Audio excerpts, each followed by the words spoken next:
अस्सलाम वालेकुम। Chapter number 17 physics of solid. आज का हमारा लेक्चर होगा मैग्नेटिक प्रॉपर्टीज़ ऑफ सॉलिड के बारे में। तो स्टूडेंट, आपने दो तरह के मैग्नेटिक फील्ड देखे होंगे। एक मैग्नेटिक फील्ड प्रोड्यूस होता है due to long bar magnet, और दूसरा मैग्नेटिक फील्ड प्रोड्यूस होता है ड्यू टू मूविंग चार्जेस, या आप यूँ भी कह सकते हैं when current passing through the conductor then magnetic field is produced.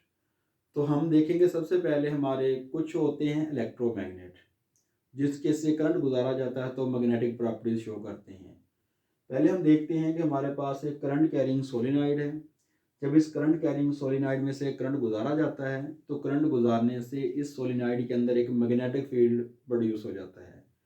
Solenoid के अंदर जो प्रोड्यूस होने वाला मैग्नेटिक फील्ड होगा वो बिल्कुल लॉन्ग बार मैग्नेट की तरह का होता है। इन दोनों में रिजेम्बलेंस है। कौन सी रिजेम्बलेंस है? इसके अंदर एक तो फील्ड यूनिफॉर्म होगा, इस सोलिनॉइड के अंदर देखो तो पूरा फील्ड हमारा यूनिफॉर्म होगा, और दूसरा इसके इनसाइड जो मैग्नेटिक फील्ड की डायरेक्शन होगी वो हमारी साउथ से नॉर्थ की डायरेक्शन होती है इनसाइड सोलिनॉइड। और अगर आप आउटसाइड देखो तो इसकी डायरेक्शन किधर होगी? नॉर्थ से साउथ की तरफ। इस तरह से आउटवर्ड डायरेक्शन में ओरिएंटेड होता है। इनवर्ड देखोगे तो फील्ड हमारा साउथ से नॉर्थ की डायरेक्शन में होता है, और इस सोलिनॉइड के इनसाइड फील्ड हमारा यूनिफॉर्म रहता है। जबकि अगर इसके बाहर देखो तो ये बहुत वीक फील्ड होता है, और ये वीक फील्ड हमारे पास होगा। दूसरा, ये वेरिएबल होता है, हर जगह इसकी वैल्यू चेंज होती रहती है। लेकिन अगर इसकी इनसाइड देखो, अगर ये फॉर एग्जाम्पल 5 टेस्ला है तो यहाँ भी 5 टेस्ला, यहाँ भी 5 टेस्ला, यहाँ भी 5 टेस्ला है, तो यूनिफॉर्म मैग्नेटिक फील्ड रहेगा। अब देखो कि अगर हमारे पास लॉन्ग बार मैग्नेट है वो भी यही प्रॉपर्टी शो करेगा। उसके अंदर हमारे पास क्या होगा? एक नॉर्थ पोल होगा, दूसरा क्या होगा? साउथ। तो फील्ड लाइन कहाँ से ओरिजिनेट होंगी? नॉर्थ से किधर आ रही है? साउथ की जानब, आउटर साइड से। इधर से भी नॉर्थ से निकलेंगे, किधर आ रही होंगी? वो साउथ की जानब आ रही होती हैं। दोनों तरफ से नॉर्थ से फील्ड लाइन एलिमिनेट होकर साउथ के ऊपर आकर उनकी एंडिंग हो रही होती है। लेकिन अगर बच्चों इनसाइड देखो, इनसाइड डायरेक्शन फिर मैंने शो की हुई है, किधर होगी? साउथ से हमारी नॉर्थ की डायरेक्शन होगी इनसाइड द बार मैग्नेट। तो लिहाजा दोनों के अंदर यही मेन रिजेम्बलेंस है कि लॉन्ग बार मैग्नेट भी इनसाइड सोर्स से north direction magnetic field oriented होता है, और लॉन्ग बार में भी इनसाइड किधर होता है? साउथ से नॉर्थ की डायरेक्शन में ओरिएंटेड होता है। जबकि आउटर साइड में देखो, ये भी किधर होता है? नॉर्थ से साउथ की जानब। इधर से भी देखो, नॉर्थ से साउथ की जानब। इसमें भी सिमिलर प्रॉपर्टी होती है। नॉर्थ से किधर आ रहा होता है? साउथ की जानब, और ये भी नॉर्थ से किधर आ रहा होता है? साउथ की जानब आ रहा होता है। दूसरा बच्चों हमारे पास कौन सा होता है? मैग्नेटिक फील्ड अगर देखेंगे हमारे पास किसका देखोगे? Due to single loop. अगर आपके पास एक सिंगल लूप है, उसको जरा यहाँ से व्यू करते हैं हम। अगर हमारे पास ये एक सिंगल लूप अगर आपको यहाँ से नजर आ रहा होगा, ये हमारा एक एटम है, इसके गिर्द मूविंग करने वाले क्या होंगे? इलेक्ट्रॉन। अगर ये हमारे पास एक सिंगल लूप बन रहा है, इस लूप के ऊपर क्या होगा? इसके गिर्द भी एक मैग्नेटिक फील्ड होगा। अगर एक वायर को आप सर्कुलर शेप में कन्वर्ट कर लो, ऊपर से जब देखोगे तो इलेक्ट्रॉन की मोशन होगी एंटी क्लॉकवाइज। इस तरह से मैग्नेटिक फील्ड करंट फ्लो कर रहा होगा उसके अंदर एंटी क्लॉकवाइज डायरेक्शन में। ऊपर से देखो, जो एंटी क्लॉकवाइज डायरेक्शन में करंट का फ्लो लूप में नजर आ रहा होगा, उसकी तरफ ऊपर बनेगा नॉर्थ पोल। अगर उसी लूप को उठाकर ऊपर ले जाओ और नीचे से उस लूप को व्यू करो, तो नीचे से जो डायरेक्शन आपको नजर आएगी वो क्लॉकवाइज डायरेक्शन में होगा। इस तरह से जिधर से आपको करंट ऊपर से करंट लूप को देखने से एंटी क्लॉकवाइज नजर आया था, वो उस करंट लूप का नॉर्थ पोल बन जाता है। और अगर उस लूप के नीचे आपकी आइज हों, उस लूप के नीचे अगर आपकी आइज हों, तो वहां पे करंट आपको नजर आएगा क्लॉकवाइज डायरेक्शन में, और क्लॉकवाइज डायरेक्शन की तरफ आपको साउथ पोल नजर आता है। तो जो इस तरह से करंट कैरिंग लूप था जो हमारे पास, उसके अंदर भी क्या बन गए? नॉर्थ पोल, और क्या बन गया? South pole. तो और ये इस नॉर्थ और साउथ पोल को कैसे फर्क कर सकते हैं कि आप करंट कैरिंग कंडक्टर को जब ऊपर से देखते हैं उस लूप को, तो आपको एंटी क्लॉकवाइज करंट जो फ्लो करती नजर आएगी, तो उसकी नॉर्थ पोल होगी, हमेशा याद रखिएगा। और जो उस करंट लूप के नीचे से अगर व्यू करोगे तो आपको करंट फ्लो करता नजर आएगा उसके अंदर से क्लॉकवाइज, नीचे से ऊपर से एंटी क्लॉकवाइज, नीचे से क्लॉकवाइज, और नीचे कौन सा बन जाएगा? South pole. इस तरह से वो जो हमारा करंट लूप होगा वो सिमिलर किसके होगा? टाइनी मैग्नेट के। ये दोनों आपस में क्या होंगे? सिमिलर होंगे। और ये हमारा करंट लूप है। इसके बारे में मैंने आपको बताया कि जब लूप में करंट फ्लो करेगा, ऊपर से देखोगे तो करंट की डायरेक्शन एंटी क्लॉकवाइज है, वो मैंने नॉर्थ बता दिया। नीचे से आपने उस करंट कैरिंग लूप को देखा तो करंट की डायरेक्शन क्लॉकवाइज थी, उसको आपने साउथ पोल कह दिया। इस तरह से ये हमारा करंट लूप एक टाइनी मैग्नेट की तरह का होता है। तो भाई टाइनी मैग्नेट क्यों होता है, लॉन्ग बार मैग्नेट क्यों नहीं हो सकता? तो इसमें बच्चों याद रखना है मेन डिफरेंस क्या होगा, इसमें आउटर भी नॉर्थ से साउथ होती है और ये इंटर भी ये सेम होती हैं कि इसका फील्ड और इसका फील्ड इनसाइड भी एक ही होता है, आउटसाइड भी एक ही होता है। जबकि लॉन्ग बार में आउटसाइड कौन सा था, नॉर्थ से साउथ था, इनसाइड क्या था, साउथ से नॉर्थ की डायरेक्शन में था। जबकि अगर करंट लूप हो, करंट कैरिंग लूप हो या हमारा शॉर्ट बार मैग्नेट हो, उनके अंदर जो लूप के अंदर जो हमारी फील्ड लाइंस की डायरेक्शन है वो नॉर्थ से साउथ की तरफ ही रहती हैं। इनसाइड एंड आउटसाइड फील्ड एक जैसा होता है, जबकि उसमें फील्ड लाइंस की डायरेक्शन डिफरेंट होती है। ये मेन फर्क होगा लॉन्ग बार मैग्नेट में और शॉर्ट बार मैग्नेट में। अब देखते हैं नेक्स्ट हम ओरिजिन और इसके सॉरी सबसे पहले आपको इसके बारे में, ये मैग्नेटिक फील्ड के बारे में आइडिया किसने दिया था, करंट लूप वाला आइडिया हमें दिया था सबसे पहले एम्पेयर ने। मैं यहाँ पर ड्रा करने लगा हूँ। अगर बच्चों ये करंट लूप है, अगर आप ऊपर से देखते हैं ना, ऊपर वाली साइड से आपको यहाँ से करंट डायरेक्शन कौन सी नजर आएगी, एंटी क्लॉकवाइज। अगर ऊपर से देखोगे उसके अंदर आपको डायरेक्शन कौन सी नजर आएगी, एंटी क्लॉकवाइज। ऊपर से अगर आइज आपकी इस पॉइंट पे फोकस है तो यहाँ से आपको ऊपर से देखेंगे वो नॉर्थ पोल नजर आएगा इस लूप का। अगर आपकी आइज इस पॉइंट पर नीचे हैं, यहाँ से देख रहे हैं, इधर आपको करंट डायरेक्शन कौन सी नजर आएगी, क्लॉकवाइज। तो ये क्या बन जाएगा, साउथ पोल। इस तरह से नॉर्थ और साउथ पोल बन जाते हैं किसी भी करंट कैरिंग लूप के अंदर। तो बच्चों ये आइडिया हमें सबसे पहले दिया था एम्पेयर ने कि जब आप किसी लूप को अपवर्ड देखो या डाउनवर्ड देखो तो उसके अंदर हमारे पास मैग्नेटिक फील्ड प्रोड्यूस हो जाता है। चूंकि एम्पेयर्स टाइम के ऊपर स्ट्रक्चर ऑफ एटम डिस्कवर नहीं था, इसलिए उस नज़रिए को सही तौर पर नहीं माना गया, उस नज़रिए की तरदीद की गई। लेकिन जब बाद में एटम का स्ट्रक्चर डिस्कवर हुआ, उसके बाद देखा गया कि एम्पेयर का जो आइडिया था बेसिकली वो करेक्ट था। इस तरह एम्पेयर्स के आइडिया की करेक्टनेस हुई एटम का स्ट्रक्चर डिस्कवर होने के बाद।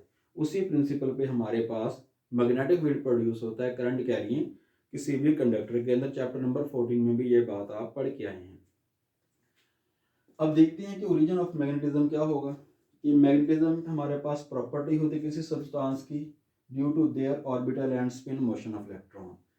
जब किसी भी हमारे पास मेटल के अंदर इलेक्ट्रॉन दो तरह के मोशन परफॉर्म करते हैं, एक स्पिन मोशन होती है, एक कौन सी होगी, ऑर्बिटल मोशन होती है। देखते हैं किस तरह से। अगर स्टूडेंट यूँ समझिएगा कि अगर हमारे पास ये एक न्यूक्लियस है सेंटर में, इस न्यूक्लियस के गिर्द हमारे पास यहाँ पे इलेक्ट्रॉन रिवॉल्व कर रहे हैं इस तरह से। अब ये जो इलेक्ट्रॉन इसके गिर्द रिवॉल्व कर रहा है, ये इलेक्ट्रॉन हमारे पास दो तरह की मोशन रखता है। एक ये इलेक्ट्रॉन रिवॉल्व करेगा अराउंड द न्यूक्लियस। जो इलेक्ट्रॉन के न्यूक्लियस के गिर्द रिवॉल्व होने से इसको कहते हैं ऑर्बिटल मोशन इसकी, कि न्यूक्लियस के ऊपर सेंट्रल पॉजिटिव चार्ज होता है और इलेक्ट्रॉन के ऊपर नेगेटिव चार्ज होता है। तो इलेक्ट्रॉन जो न्यूक्लियस के अंदर रिवॉल्व करता है, उस वजह से जो प्रोड्यूस होता है उसे कहते हैं एंगुलर, हमारे पास क्या होगा, उसकी मोशन ऑफ इलेक्ट्रॉन्स होती है। एक इसकी एंगुलर मोशन ऑफ इलेक्ट्रॉन होती है और दूसरी हमारे पास क्या होती है, इलेक्ट्रॉन की अपने एक्स के गिर्द भी मोशन होती है। जो इलेक्ट्रॉन की अपने एक्स के गिर्द मोशन होती है उसको कहते हैं स्पिन मोशन। तो अगर हमारे पास कौन कौन सी मोशंस, स्पिन मोशन और दूसरी हमारी कौन सी, ऑर्बिटल मोशन। अगर स्पिन मोशन और ऑर्बिटल मोशन एक दूसरे को रीइंफोर्स करें, फॉर एग्जांपल ऐड अप हो जाए दोनों की मोशन, इधर ही हमारी स्पिन मोशन है, उसी तरह से हमारी क्या होगी, ऑर्बिटल मोशन, और तो वो पैदा होकर एक मैग्नेटिक प्रॉपर्टी शो कर देते हैं। इस तरह से ये हमारे पास वो मटेरियल क्या कहलाएगा, मैग्नेटिक मटेरियल कहलाएगा। कि अगर इलेक्ट्रॉन की स्पिन मोशन, वो उसकी अपनी एक्स के गिर्द जो मोशन होती है उसको स्पिन मोशन कहते हैं। दूसरी इलेक्ट्रॉन की जो न्यूक्लियस के गिर्द मोशन हो रही होती है वो ऑर्बिटल मोशन। अगर दोनों मोशंस मिलकर कोई रिजल्टेंट मैग्नेटिक प्रॉपर्टी शो करे मटेरियल, तो वो मटेरियल हमारा मैग्नेटिक मटेरियल होता है। अगर स्पिन मोशन और ऑर्बिटल मोशन मिलकर एक दूसरे के इफेक्ट को कैंसिल कर देते हैं तो मटेरियल हमारा डायामैग्नेटिक मटेरियल बन जाता है। तो हम यूँ कह सकते हैं कि मैग्नेटाइजेशन का मेन सोर्स क्या होता है, इलेक्ट्रॉन्स होते हैं। इलेक्ट्रॉन जो ओरिएंट होकर ही मैग्नेटिक प्रॉपर्टी शो करते हैं और उन्हीं की बिना पे हम क्या कह देते हैं, जो मटेरियल हमारा है वो डायामैग्नेटिक है। ऑर्बिटल मोशन होती है अराउंड द न्यूक्लियस और स्पिन मोशन होती है अराउंड इट्स ओन एक्सिस। जब दोनों मोशंस आपस में ऐड अप होती हैं तो मटेरियल हमारा रिजल्टेंट एक मैग्नेटिक फील्ड को शो कर देता है, उसे कहते हैं हम टाइनी मैग्नेट की फॉर्म में। और उसके बाद फिर हम देखते हैं कि वो किस तरह से बिहेव करता है। सपोज करो आपके पास एक एटम है जिसकी गिर्द क्या है, ये न्यूक्लियस है। इसकी गिर्द क्या चीज़ रिवॉल्व कर रही है, ये वाला इलेक्ट्रॉन रिवॉल्व कर रहा है। इस इलेक्ट्रॉन की जो इसकी गिर्द मोशन होती है वो इसकी ऑर्बिटल मोशन होती है।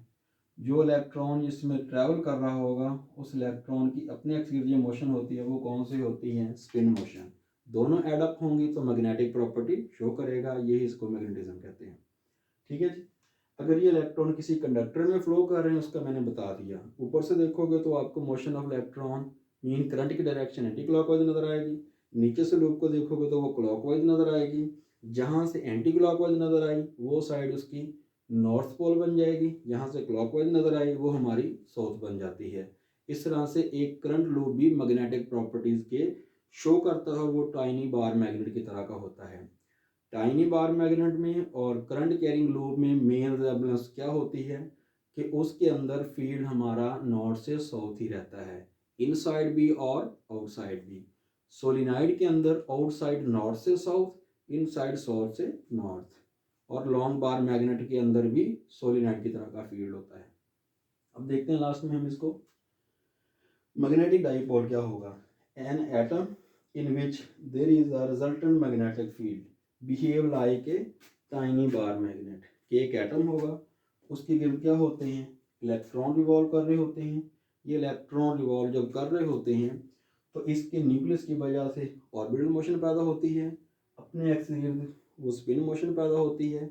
उस वजह से अगर रिजल्टेंट मैग्नेटिक फील्ड प्रोड्यूस कर देते हैं तो वो जो हमारे पास मटेरियल क्या कहलाएगा, उसे कहते हैं डाइपोल कहलाते हैं या मैग्नेट डाइपोल कहलाते हैं।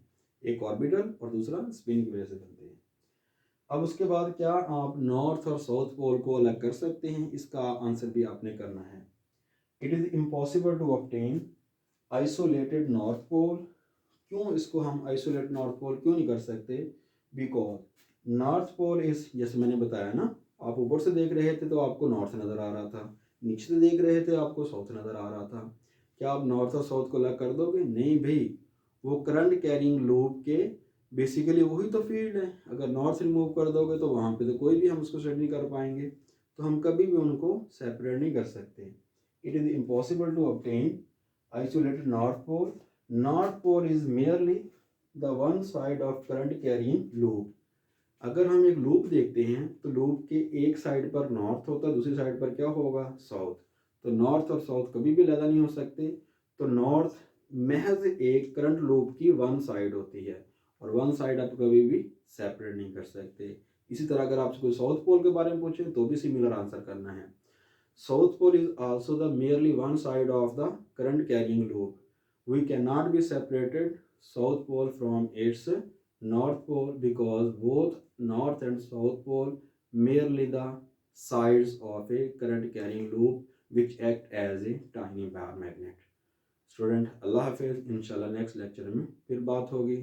Like, share and subscribe Physics Point by Asif Rashid.